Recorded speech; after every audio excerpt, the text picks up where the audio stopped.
হয় নমস্কাৰ প্ৰিয় দৰ্শক, ইতিমধ্যে মই উপস্থিত আছোঁ যি লতুমাৰী সংৰক্ষিত বনাঞ্চলত ইতিমধ্যে চাই আছে যি ইছলাম ধৰ্মাৱলম্বী লোকসকলৰ যি পবিত্ৰ মছজিদ আৰু সেই মছজিদ ইতিমধ্যে যে চেৰ পেলাব নোৱাৰিলে, কিন্তু এই মুহূৰ্তত যি মছজিদৰ ওপৰত এই বুলডোজাৰ চলাই আছে আৰু এই মুহূৰ্তত যি সাধাৰণ জনতা উপস্থিত থকাৰ সত্ত্বেও কিন্তু এই মুহূৰ্তত মুখত বাক্য শূন্য হৈ পৰিছে, যিহেতু কোনো ক'বলৈ বাক্য নাই, যি মুখৰ শব্দ ওলাব নোৱাৰিলে, কিয়নো এনেকুৱা পৰিস্থিতি মানুহৰ সন্মুখীন হ'ব লগা হৈছে যি চৰকাৰী ভূমিত যে মানুহে বসবাস কৰিছিলে আৰু সেই ঠাইতে পবিত্ৰস্থলী ইতিমধ্যে নিৰ্মাণ কৰা হৈছিলে আৰু সেইখন ঠাইত ইতিমধ্যে বুলডোজাৰ চলি আছে। আমি এই মুহূৰ্তত দৃশ্যাংকন দেখুৱাই আছোঁ, যি ইতিমধ্যে চাওক সম্পূৰ্ণৰূপে ভংগ কৰিছে সি আৰু খন্তেক সময়ৰ পিছত যি পবিত্ৰ মছজিদ ইতিমধ্যে ভাঙি পেলোৱা হৈছে আৰু ইয়াৰ ভাষ্য জনসাধাৰণে কিন্তু ক'ব নোৱাৰিলে, কিন্তু ইয়াৰ প্ৰতিবাদ কৰিব নোৱাৰিলে, কিয়নো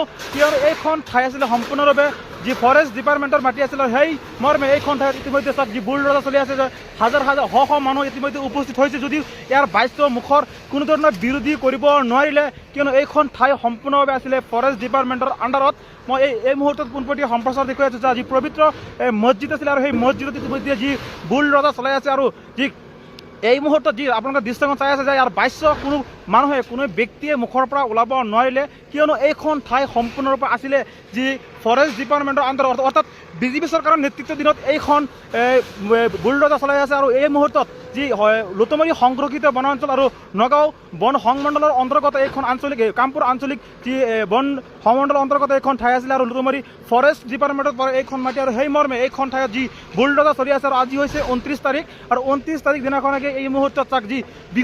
বৃহৎ আকাৰৰ যি বুলডোজাৰ চলাই আছে। আৰু এই মুহূৰ্তত আপোনালোকে দৃশ্যাংকন দেখুৱাই আছোঁ চাওক যি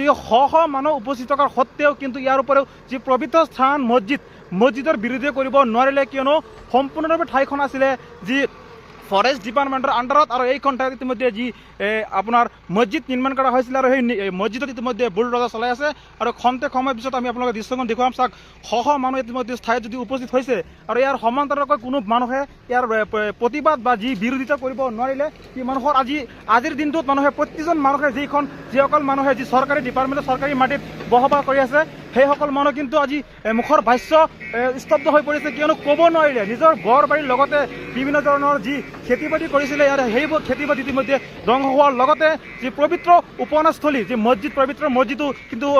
হাত সাৰিব নোৱাৰিলে যি এইখন চৰকাৰৰ হাতৰ পৰা, কিয়নো চৰকাৰ বুলি ক'ব নোৱাৰিলে এইখন ঠাই সম্পূৰ্ণৰূপে যি ফৰেষ্ট ডিপাৰ্টমেণ্টৰ মাটি আছিলে আৰু ফৰেষ্ট ডিপাৰ্টমেণ্টৰ মাটিতে নিৰ্মাণ কৰা হৈছিলে পবিত্ৰ মছজিদ। আৰু সেই মছজিদ ইতিমধ্যে যি বুলডোজাৰ চলাই আছে আৰু যি উচ্ছেদ অভিযান চলাই আছে, আৰু আজিৰ দিনটোতে বৃহৎ পৰিমাণ উচ্ছেদ হৈছিলে নগাঁও জিলাৰ লতুমাৰী সংৰক্ষিত বনাঞ্চলত। আৰু এই মুহূৰ্তত মই আপোনালোকক দৃষ্টান্তখন দেখুৱাই আছোঁ যি লতুমাৰী সংৰক্ষিত বনাঞ্চলৰ যি পদুমণি ঠাই বুলি কোৱা হয়, আৰু এইখন ঠাইতে যি বৃহৎ পৰিমাণৰ বৃহৎ ডাঙৰ এখন